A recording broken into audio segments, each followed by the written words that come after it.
With strong language and scenes of a frigid nature, you're stuck with me, Lacy Rain, for Slag Race UK, a show powered by more anxiety than Nadine Coyle at a passport office. On Thursday night, episode 2 of Rupaul's Drag Race UK was released like an unloved pet dog.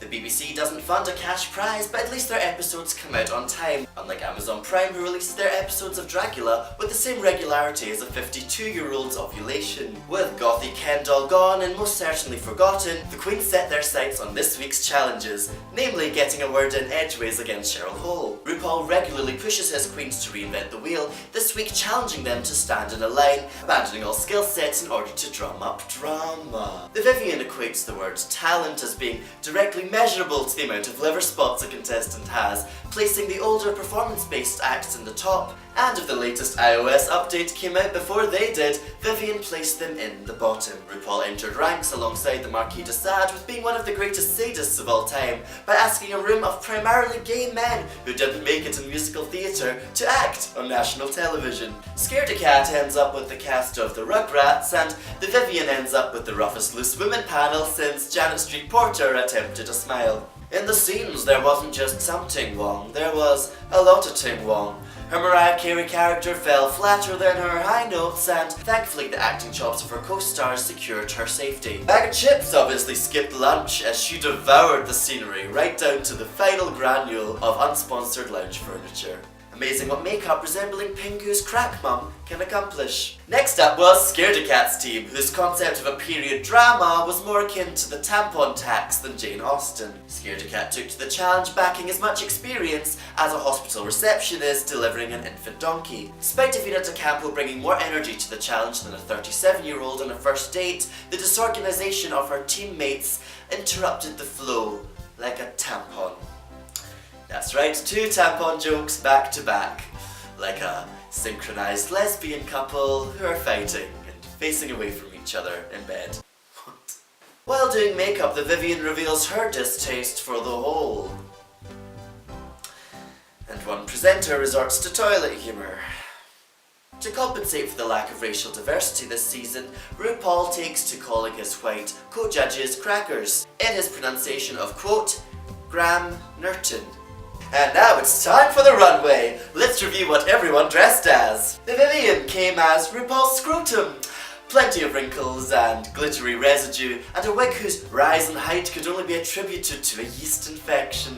Something Wong came as a Hufflepuff who had been reading Marie Claire over the summer, and carried around a more pointless pile of fur than Katy Perry did in her relationship with Russell Brand. Vinegar Strokes came dressed as a broken pavement in an outfit that looked like it had been tailored by a passive-aggressive amputee. Bag of Chips came as the Bureau Flower Man in a costume with more attention to detail than an autistic detective has at a murder scene. Cheryl Hole came as a Real Housewife on October 31st and then later revealed into an old-school dental filling. Crystal dressed as your grand's couch and then later revealed to your brother's couch. She pulled out a whip and displayed more cracks than the family's faces at a middle-class to lower-class wedding. Scaredy Kat came as a stamp-collecting agoraphobe. She had more neutral tones than my teachers did, trying to get an undiagnosed ADHD child to stop shaking their legs and do some goddamn division. Davina De Campo came as a spokesperson for the dangers of conjunctivitis, with more synthetic red hair than the hashtag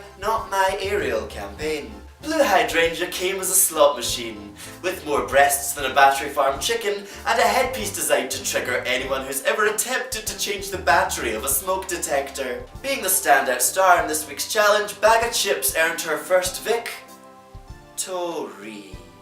Backstage, the Queens confronted Cheryl Hole on her on-screen persona, and the room had more tension in it than the bra you bought at age 12 and still continue to wear to this day. Both Davina and Blue felt like they were some form of cancelled bus, as they, quote, hadn't arrived yet, and sadly, due to the fact that her performance in the challenge blended in more than her cheek, Blue ended up at the bottom too. Joining her was Scaredy Kat's impersonation of a millennial who just discovered that racism existed for the first time, landed her a spot in the bottom. She's got it, yes baby, she's got it.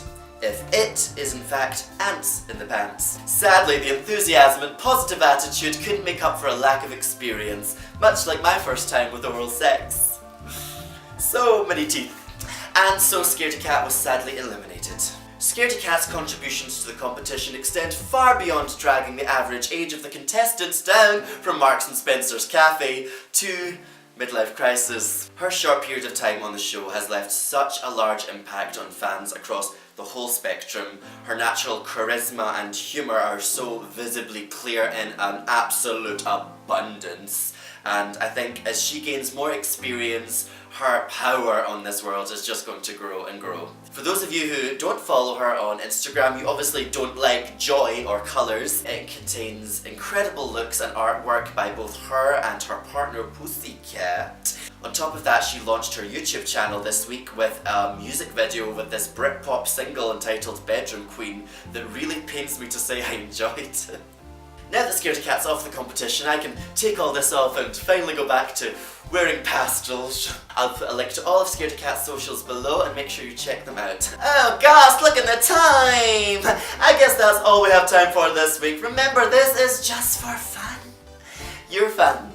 And my continued weight loss and bad skin. So anyway, let's keep things positive. What were your favourite moments from this week's episode, and who out of Bag of Chips is definitely going to win? Let me know in the comments, and remember to like and subscribe. My name's Lacy Rain, you've been watching Slag Race UK. Have a pleasant day and remember to go outside and smile. You're so much prettier when you smile. Good evening.